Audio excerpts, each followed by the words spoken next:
ನನ್ನ ಆತ್ಮೀಯ ಕರುನಾಡ ಸ್ನೇಹಿತರೆ, ಕರುನಾಡ ಪವಿತ್ರ ದೃಶ್ಯಗಳ ಚಾನೆಲ್ಗೆ ನಿಮಗೆ ಸ್ವಾಗತ. ಅಷ್ಟಕ್ಕೂ ಶ್ರೀಕೃಷ್ಣ ಸೆರೆಮನೆಯಲ್ಲಿ ಹುಟ್ಟಿದ್ದೇಕೆ? ಶ್ರೀಕೃಷ್ಣ ನಿಜವಾದ ತಂದೆ ತಾಯಿ ಯಾರು? ಶ್ರೀಕೃಷ್ಣ ಹುಟ್ಟಿದಾಗ ನಡೆದ ರೋಮಾಂಚನಕಾರಿಯ ವಿಷಯ ಏನು? ಅಷ್ಟಕ್ಕೂ ಮಹಾವಿಷ್ಣು ಶ್ರೀಕೃಷ್ಣನ ಅವತಾರದಲ್ಲಿ ಹುಟ್ಟಿದ್ದೇಕೆ? ಈ ಎಲ್ಲಾ ವಿಷಯವನ್ನ ಎಳೆಯಾಗಿ ಬಿಟ್ಟಿರ್ತೀವಿ. ಅದಕ್ಕೂ ಮುನ್ನ ನಮ್ಮ ಯೂಟ್ಯೂಬ್ ಚಾನೆಲ್ನ ಸಬ್ಸ್ಕ್ರೈಬ್ ಆಗಿಲ್ಲ ಅಂದ್ರೆ ಕೂಡಲೇ ಸಬ್ಸ್ಕ್ರೈಬ್ ಆಗಿ ಹೊಸ ವಿಡಿಯೋಗಳ ನೋಟಿಫಿಕೇಶನ್ಗಾಗಿ ಬೆಲ್ ಚಿಹ್ನೆ ಒತ್ತೋದನ್ನ ಮರಿಬೇಡಿ. ಶ್ರೀಕೃಷ್ಣ ಅಷ್ಟಕ್ಕೂ ಮಹಾವಿಷ್ಣುವಿನ ಅವತಾರಿ. ಶ್ರೀಕೃಷ್ಣನ ತಂದೆ ವಾಸುದೇವ, ತಾಯಿ ದೇವಕಿ. ಶ್ರೀಕೃಷ್ಣ ಹುಟ್ಟಿದ್ದೇ ಕ್ರಿಸ್ತ ಪೂರ್ವ 3228 ಭಾದ್ರಪದ ಮಾಸದ ಕೃಷ್ಣ ಪಕ್ಷದ ಅಷ್ಟಮಿ ಎಂದು ದಿನವಾಗುತ್ತೆ ವಾಸುದೇವನದ್ದು. ಶ್ರೀಕೃಷ್ಣನ ತಾತ ಉಗ್ರಸೇನ, ಮಥುರಾ ನಗರದ ರಾಜ. ಇನ್ನು ಇವರಿಗೆ ಇಬ್ಬರು ಮಕ್ಕಳು, ಒಬ್ಬ ಕಂಸ ಮತ್ತು ದೇವಕಿ. ಇನ್ನು ಉಗ್ರಸೇನ ದೇವಕಿಯನ್ನ ಯದುವಂಶದ ರಾಜ ವಸುದೇವನಿಗೆ ಕೊಟ್ಟು ಮದುವೆಯನ್ನ ಮಾಡ್ತಾರೆ. ಆದ್ರೆ ಉಗ್ರಸೇನ ಮಗ ಅಂದ್ರೆ ಕಂಸನ ಅಟ್ಟಹಾಸ ಮಹಾದುರಾಂತಾರಿ. ಒಂದು ದಿನ ಕಂಸ ತನ್ನ ರಥದಲ್ಲಿ ವಸುದೇವನನ್ನ ಮತ್ತು ದೇವಕಿಯನ್ನ ಮನೆಯ ಕಡೆ ಬಿಡಲು ಹೊರಡಿರ್ತಾರೆ. ಅದೇ ಸಮಯದಲ್ಲಿ ಆಕಾಶದಿಂದ ಒಂದು ಅಶರೀರವಾಣಿ ಬರುತ್ತೆ. ಅದು ಕಂಸನಿಗೆ ಕೇಳಿಸುತ್ತೆ. ನಿನ್ನ ತಂಗಿ ದೇವಕಿಯ 8ನೇ ಮಗು ನಿನ್ನ ಸಾವಿಗೆ ಕಾರಣವಾಗುತ್ತೆ ಎಂದು ಹೇಳ್ತಾರೆ. ಅದಕ್ಕೆ ಕುಪಿತಗೊಂಡ ಕಂಸ ತನ್ನ ಒಡ ಹುಟ್ಟಿರೋ ತಂಗಿ ಮತ್ತು ಯದುವಂಶದ ರಾಜ ವಾಸುದೇವನನ್ನೇ ಕೊಲ್ಲಲು ಮುಂದಾಗ್ತಾರೆ. ನಂತರ ದೇವಕಿ ತನ್ನ ಅಣ್ಣನಲ್ಲಿ ಕೈ ಮುಗಿದು ಮನವಿಯನ್ನ ಮಾಡ್ತಾರೆ. ಅಣ್ಣ, ನನಗೆ ಹುಟ್ಟೋ ಎಲ್ಲಾ ಮಕ್ಕಳನ್ನ ನಿನಗೆ ತಂದು ಒಪ್ಪಿಸ್ತಾನೆ.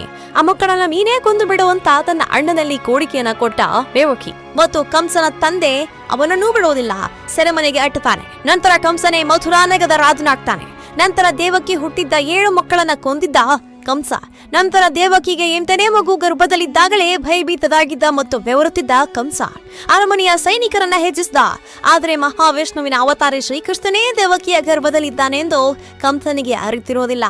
ನಂತರ ಮಹಾವಿಷ್ಣುವಿನ ಅವತಾರವಾದ ಶ್ರೀಕೃಷ್ಣ ಹುಟ್ಟಿದಾಗ ಭೂಮಿಯಲ್ಲಿ ಬಿರುಗಾಳಿ ಪ್ರಳಯದಂತೆ ಭಾಸವಾಗುತ್ತೆ ಮಥುರಾ ನಗರದಲ್ಲಿ. ಇನ್ನು ಶ್ರೀಕೃಷ್ಣ ಹುಟ್ಟಿದಾಗಲೇ ತನ್ನ ಚಮತ್ಕಾರವನ್ನು ತೋರಿಸಿದ. ಅದು ತನ್ನ ಎಲ್ಲಾ ಸೈನಿಕರನ್ನ ನಿದ್ದೆಯಲ್ಲಿ ಇರೋ ಹಾಗೆ ಮಾಡಿದ. ಮತ್ತು ನಂತರ ಸೆರೆಮನೆಯ ಬೀಗ ಕೂಡ ಬಿಚ್ಚಿಕೊಡುತ್ತೆ. ಮತ್ತು ಶ್ರೀಕೃಷ್ಣನ ಮಾಯದಂತೆ ತನ್ನ ತಂದೆ ವಾಸುದೇವನಿಗೆ ಮತ್ತು ದೇವಕಿಗೆ ಹಾಕಿದ ಬೇಡಿಗಳು ಕೂಡ ಬಿಚ್ಚಿಕೊಡುತ್ತೆ. ಮತ್ತು ಸೆರೆಮನೆಯಲ್ಲೂ ಕೂಡ ಒಂದು ಅಶರೀರವಾಣಿ ವಾಸುದೇವನಿಗೆ ಮತ್ತು ದೇವಕಿಗೆ ಕೇಳಿಸುತ್ತೆ. ಈ ಮಗುವನ್ನ ಆದಷ್ಟು ಬೇಗ ಗೋಕುಲದ ನಂದನ ಬಳಿ ಬಿಟ್ಟು ಬನ್ನಿ. ನಂತರ ಒಂದು ಬುಟ್ಟಿಯಲ್ಲಿ ಮಗುವನ್ನ ಇಟ್ಟುಕೊಂಡು ವಸುದೇವ ನಂದನ ಮನೆಯ ಬಳಿ ಹೊರಡುವ ಸಮಯದಲ್ಲಿ ಯಮುನಾ ನದಿಯನ್ನು ದಾಟಬೇಕಿರುತ್ತೆ. ಇನ್ನು ವಸುದೇವನಿಗೆ ಚಿತ್ತಾಕ್ರಾಂತನಾಗ್ತಾನೆ ಮತ್ತು ಯಮುನಾ ನದಿಯಲ್ಲಿ ಮುನ್ನಡೆಯುವಾಗ ಇನ್ನೇನು ವಸುದೇವ ಮುಳುಗಬೇಕು ಅನ್ನೋ ಸಮಯದಲ್ಲಿ ಶ್ರೀಕೃಷ್ಣನ ಪಾದ ಯಮುನಾ ನದಿಯಲ್ಲಿ ತಾಕುತ್ತೆ. ಆಗಲಿ ನೋಡಿ, ಯಮುನಾ ನದಿ ವಸುದೇವನಿಗೆ ಮುನ್ನಡೆಯುವುದಕ್ಕೆ ಜಾಗವನ್ನ ಮಾಡಿಕೊಡ್ತಾಳೆ. ಅಲ್ಲಿ ನಂದನ ಪತ್ನಿ ಯಶೋದೆಯಲ್ಲಿ ಅದಾಗಲೇ ಒಂದು ಹೆಣ್ಣು ಮಗುವಿರುತ್ತೆ.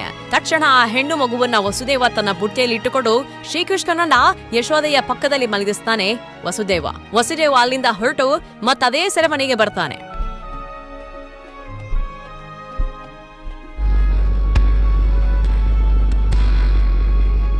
ನಂತರ ಅರಮನೆಯಲ್ಲಿದ್ದ ಎಲ್ಲಾ ಸೈನಿಕರು ನಿದ್ದೆಯಿಂದ ಎದ್ದು ಎಲ್ಲಾ ಮೊದಲಿನಂತೆ ನಡೆಯುತ್ತೆ ಮತ್ತು ಸೆರೆಮನೆಯ ಬಾಗಿಲಿಯೂ ಕೂಡ ಬೀಗ ಬಿಡುತ್ತೆ. ನಂತರ ರಾಜ ಕಂಸ ನಿದ್ದೆಯಿಂದ ಇದ್ದಾಗ ಮಗುವಿನ ಸದ್ದು ಕಿವಿಗೆ ಬಿಡುತ್ತೆ.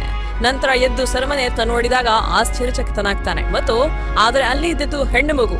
ನಂತರ ಆ ಮಗುವನ್ನ ಇನ್ನೇನು ಬಿಸಾಡಬೇಕು ಅನ್ನಷ್ಟರಲ್ಲಿ ಆ ಮಗು ಮಾಯವಾಗುತ್ತೆ.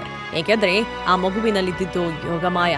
ಮತ್ತೆ ಕಂಸನಿಗೆ ಒಂದು ಅಶರೀರವಾಣಿ ಕೇಳಿಸುತ್ತೆ. ಅದು ನಿನ್ನನ್ನ ಕೊಲ್ಲುವ ಮಗು ಬೇರೆ ಕಡೆ ಸುರಕ್ಷಿತವಾಗಿ ಬೆಳೆಸಿದೆ. ನೀನು ಇನ್ನಾದರೂ ಒಳ್ಳೆಯ ವ್ಯಕ್ತಿಯನಾಗು ಮತ್ತು ನಿನ್ನ ಅಹಂಕಾರವನ್ನ ಬಿಟ್ಟು ಬಿಡು ಎಂದು ಸಲಹೆಯನ್ನ ಕೊಡುತ್ತೆ ಅಶರೀರವಾಣಿ. ನಂತರ ಗೋಕುಲದಲ್ಲಿ ಬೆಳೆದ ಶ್ರೀಕೃಷ್ಣ ಚಿಕ್ಕ ವಯಸ್ಸಿನಲ್ಲಿ ದೊಡ್ಡ ಚಮತ್ಕಾರಗಳನ್ನ ಮಾಡಿರ್ತಾನೆ. ಏಕೆಂದ್ರೆ ಅದು ಮಹಾವಿಷ್ಣುವಿನ ಸ್ವರೂಪ, ಮಹಾವಿಷ್ಣುವಿನ ಅವತಾರಿ.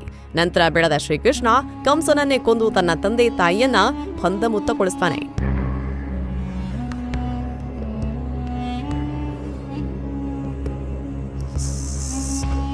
ನೋಡಿದ್ರ ಸ್ನೇಹಿತರೆ, ಶ್ರೀಕೃಷ್ಣ ಚಮತ್ಕಾರವನ್ನು ನೋಡಿದ್ರಿ ಮತ್ತು ಶ್ರೀಕೃಷ್ಣನ ಹುಟ್ಟಿನ ರಹಸ್ಯವನ್ನು ತಿಳಿದುಕೊಂಡ್ರಿ. ಈ ವಿಡಿಯೋ ಇಷ್ಟವಾದಲ್ಲಿ ಲೈಕ್ ಮಾಡಿ, ಶೇರ್ ಮಾಡಿ, ಕಮೆಂಟ್ ಮಾಡೋದನ್ನ ಮರೆಯದಿರಿ. ಹೆಚ್ಚು ಇತಿಹಾಸ ವಿಡಿಯೋಗಳನ್ನು ನೋಡಲು ನಮ್ಮ ಕರುನಾಡ ಪವಿತ್ರ ದೃಶ್ಯಗಳ ಚಾನೆಲ್ಗೆ ದಯವಿಟ್ಟು ಸಬ್ಸ್ಕ್ರೈಬ್ ಮಾಡಿ.